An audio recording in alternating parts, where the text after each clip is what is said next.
Okay, hey, we're into another episode of On the Wrist from Off the Cuff Tip. A really special review for you guys. A bit of a comparison from the brand Seiko. A little about them. They were founded back in 1881. They're Japanese in origin and have factories throughout Asia. They cover all market segments from entry level to high end. And in terms of the type of watch, today we're going to discuss, guys, the everyday dress watch. Some key common characteristics in design language. You're looking for something that you can wear every day, but that can also be dressed up pretty nicely.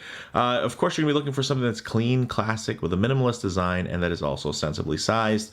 On the left here, we have the black dial King Seiko SJE091, which is a premium production King Seiko. It's a KSK/44KS reimagining, and of course, it does feature that 6L35 movement. Which originally was kind of derived from the 4L25 Sara line, which was a JDM line, and also was even, existed and still has. It's evolved into the 4L75, out of the 4L75 into the 6L75 within modern Creedor lines, whereas it is just slightly more decorated than what you would see from the 6Ls that you would find within regular Seikos here.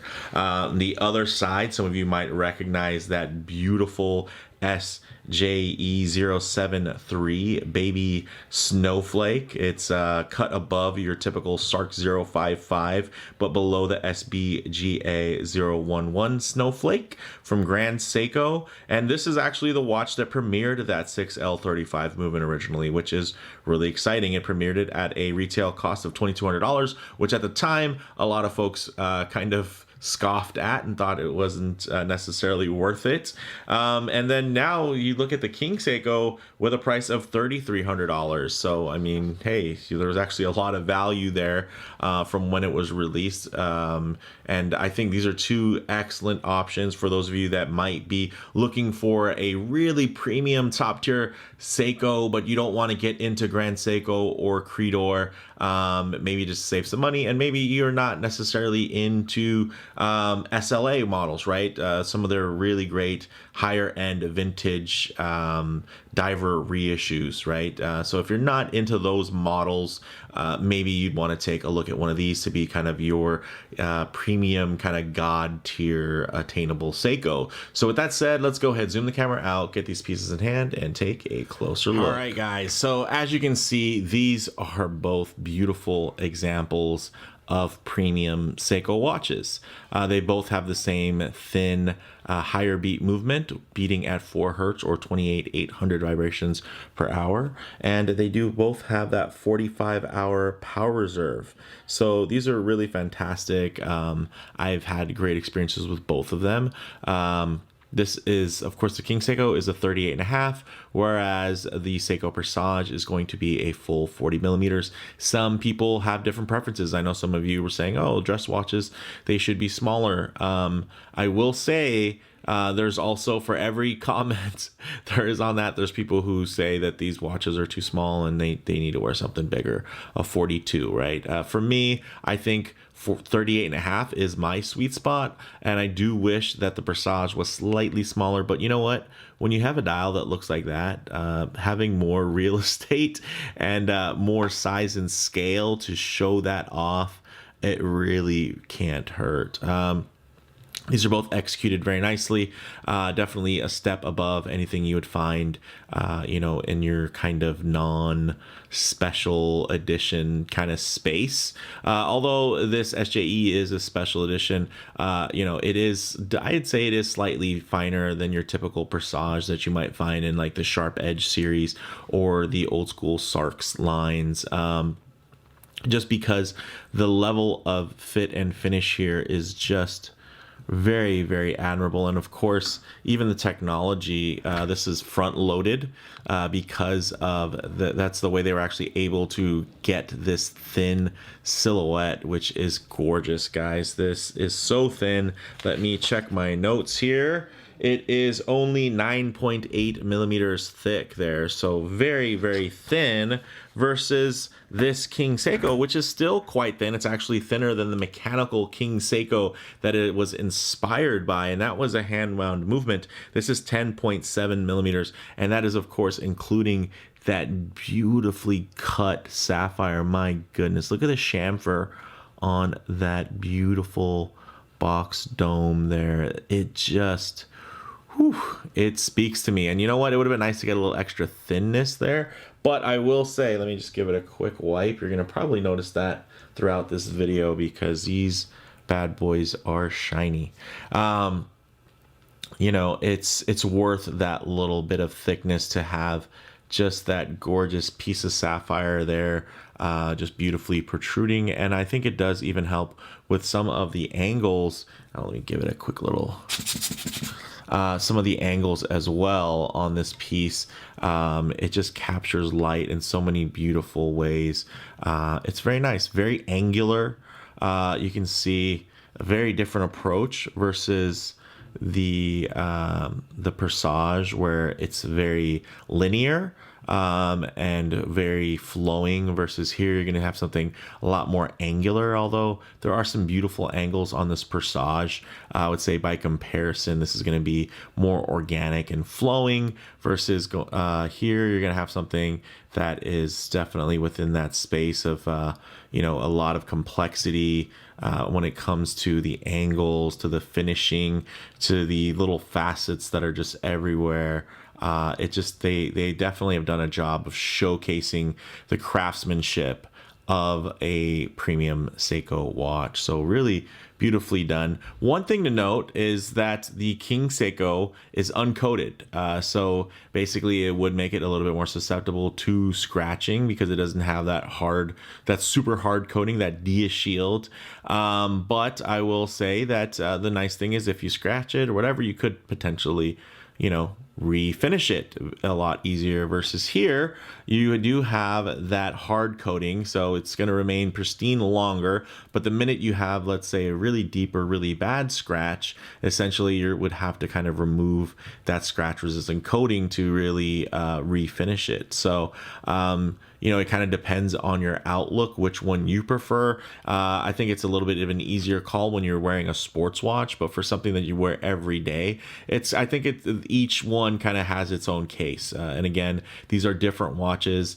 I don't think there's gonna be too many people that are gonna own both. I think if I didn't have the YouTube channel, I probably wouldn't own both, especially after acquiring, you know, a Grail kind of Grand Seiko that fits into the same space that happens to also be sportier while still somehow being dressier at the same time. But these are just gorgeous pieces to compare, and I know some people probably wanted to see these bad boys side by side. You can see one has the more expansive dial, and also but some things that they do to kind of make that dial play a little bit smaller and more wearable are going to be those little visual design cues, like having that outer sub-second track there that's been broken down into segments. That does help push those indices slightly towards the center without crowding that gorgeous dial, that wonderful frosted texture there, almost a bit like Japanese washi paper. So very, very handsome. And, you know, it definitely ties into that whole baby Grand Seiko aesthetic.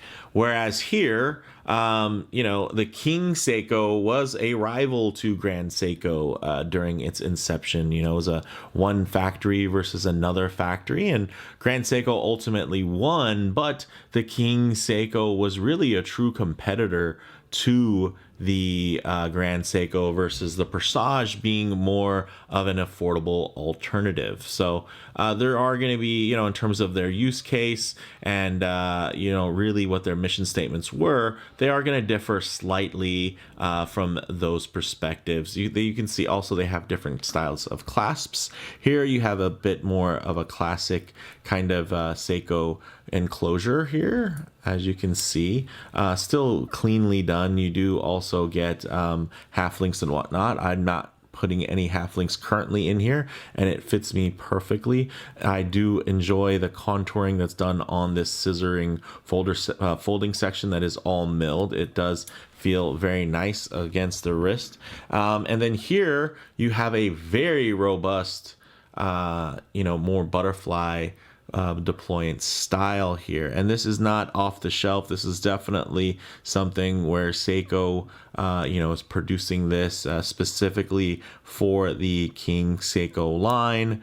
And it definitely has more of a cohesive flow with it being hidden like that. But of course, then you do have those drawbacks of getting a precise fit. The nice thing here is you can see much shorter links. These links are about the length of the half links you would find in other watches. If you want to compare the link length here, as you can see, 2 links is almost, that's about 1.5 links there. So compared to 1. So here having half links is going to be, a bit more of a necessity, versus here you have the shorter links essentially that are like half links. So when you make those decisions and, incremental changes, also you're going to have, since this has shorter links, you're going to have more articulation, which means you're going to get a better drape, which means you can either wear it a little bit tighter or a little bit looser, and it still be quite comfortable thanks to that additional articulation and the way that it's going to hold on the wrist. Speaking of on the wrist, let's actually get these pieces on the wrist. Ooh, I just dropped something, and see how they wear. All right, guys, as you can see on my 7.5 inch wrist, this 40mm dressier style watch actually wears pretty well. I will say the thinness ultimately ends up working against it, because it is so thin and flat that it actually makes the watch feel wider. So that is definitely something to consider, although ultimately its actual dimensions are not that wide at 40mm. I've definitely worn 40mm watches that felt quite a bit more compact, and again, it's the thinness. So if you like that, the thinness, it's kind of a double-edged sword, right? Because I do enjoy the thin nature, and it really screams thin when you look at that profile and you feel it on the wrist, but it also ends up feeling, again, a bit like a plate because of that expansive dial. So it's something to consider. And then here, a bit more of a sweet spot, at least for my wrist. Check that out. The King Seiko, looking like a dress watch should. Nicely centered on wrist. Of course, if I get my wrist too close to the camera lens, there's going to be a bit of perspective distortion. So I'll keep my wrist nice and low here, and then just tighten up the frame so you guys can get a more detailed look, while still keeping a truer aspect ratio of how this might sit on your own wrist. And I think this really straddles that line of just perfect sizing. It has the wider, broad shoulders, although they are beautifully faceted, that do give you that additional wrist presence, because the dial is actually on the smaller side for a watch that is 38.5mm. So it kind of is playing with those proportions, and I think it plays very, very well. Now, taking a look comparatively, oh my goodness, the dial on this piece, the facets, it's just smooth, it's liquidy. And of course, you'll probably notice that both of these do have that beautiful, super clear anti-reflective coating on their sapphire crystals. So they are going to render very, very nice. And you can see when you're looking at it more from this angle with a better perspective, you can see, yeah, this is easily super wearable in terms of its size. It's not actually oversized. It's just kind of a full-sized everyday watch. I think if this was like a 42 or something like that, it would be a bit, I think, more particular. But I think this would still fit plenty of wrists really well. Again, you have to remember, a lot of the photos you're going to see are going to be, from people's phones. There's not a lot of depth of field there, and they're going to appear, of course, they're taking the picture with the lens closer, which is going to add some of that perspective distortion and really make it seem much larger on the wrist than it truly is. So if we get the roll there, look at the way the light plays beautifully. And again, this just feels a bit more traditional, a bit more like a dedicated dress watch, although it does have the chops to be worn every day. One thing I forgot to mention is that this bad boy right here guys, has actually 100 meters of water resistance, so 10 bar, which is very nice. Doesn't have a screw down crown, but it does have the seals and everything, and the tolerances to maintain that 10 bar or 100 meters of water resistance. Whereas the King Seiko, not quite as much, unfortunately, only 5 bar or 50 meters, which is plenty for a dressy watch like this, but it would have been definitely a bit more comforting to get a full 100 meters. But I can understand also that in terms of the way that this case is put together, and you know, just the way that everything fits together, that hey, if they couldn't get that additional depth rating, that's unfortunate. But actually, if you get the 6R powered versions, you will get that. So here, you know, the addition of the thinness, and I'm sure in terms of the seals and the way it's mounted, and of course classing the watch, making it a bit separate. That's one thing that brands don't want to do. They don't want to sell you one perfect watch. They want to sell you a whole collection of imperfect watches that come together and create a collection, right? It's like the Avengers. It's not just 5 different Iron Men suits, right? Or 5 different, magical hammers. They're all very, very different, and they come together to create something that is far more special. And that's the way I look at watch collecting. Essentially, you're of course going to want something that is very different and very special and very niche versus a bunch of kind of everyday do-it-all pieces, because then you could really just have one and you would probably be justified in that. Whereas if you have these niche pieces, then they can kind of do more. So although there's no loom on either of these, we can do a little bit of low light transition and closing thoughts. Okay, let's go ahead and have the lights here. And of course, while there's no loom on these dressier pieces, I do always like to work in a bit of a low light transition, because you're not always going to be out in direct sunlight, you know, out in the middle of a field. A lot of times you're going to find yourself coming in and out of buildings, walking underneath overhangs, or just hanging out underneath the shade of a tree. So it's nice to see what these colors, textures, and finishes render like in less than optimal lighting. Maybe include a bit of harsh lighting that could typically expose any types of factory defects. But all you're going to see here is just some beautifully uniform light flowing over all of the fine brushing, as well as the deep glossy Zaratsu polish there, and these gorgeous indices, handsets. Man, look at that. I do appreciate the blued seconds hand, thermally blued, that is on the Presage watch. Really beautiful. But then of course you have those traditional Grand Seiko like Dauphine hands, dual finished. They're brushed and faceted on the King Seiko, as well as just some meteor indices in general with some additional finishing that can really play with and grab that light. Of course, if you get the silver dial variation, you're gonna have a bit of a different style there, which is gonna offer more contrast, because it'll be similar to the Presage here, where it's a lot more polished, so it's going to reflect darker things against a lighter background, versus here you're going to have on this black dial model, it's going to be catching and holding and reflecting light in some different ways so that you can still maintain a bit more contrast. And again, this is not optimal lighting, and I'd say in real time situation it's very easy to read either of these watches. But as you can see, of course, the black is going to have a little bit more of a dynamic play in terms of its range, where the those indices are going to glimmer and glint in different lighting, whereas the Presage there, it's going to be the dial that's playing around, and those indices are just going to remain very, very legible and within high contrast. Regardless, they're like, even if you get into like this lighting here, still very legible.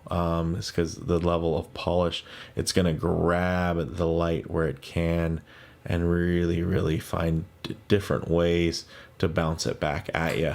So guys, closing thoughts. I really am a fan of both of these watches. Of course, I'm a big Seiko fan in general. I own a lot of different Seikos. You guys have seen, if you're friends of the channel, I've done micro collection reviews within my Seiko line, sub collections that are large enough to be some main collections in terms of like my Seiko Alpinist collection or my kind of top 10 premium Seiko watches that I recently did a whole feature on. So if you haven't seen those videos, definitely check them out. I think you'd enjoy them. But for these two guys, if I had to sell one and keep one and all that questions you're gonna ask me down in the comments, for me, I think it'd be the King Seiko.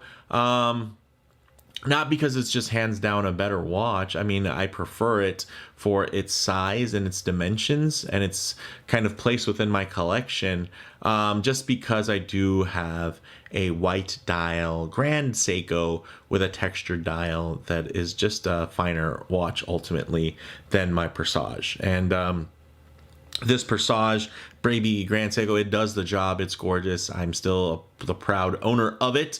But again, it's more about where it falls within my personal collection versus where where it stands as an individual timepiece. I think it's an outstanding timepiece. It's one of the finest timepieces I own.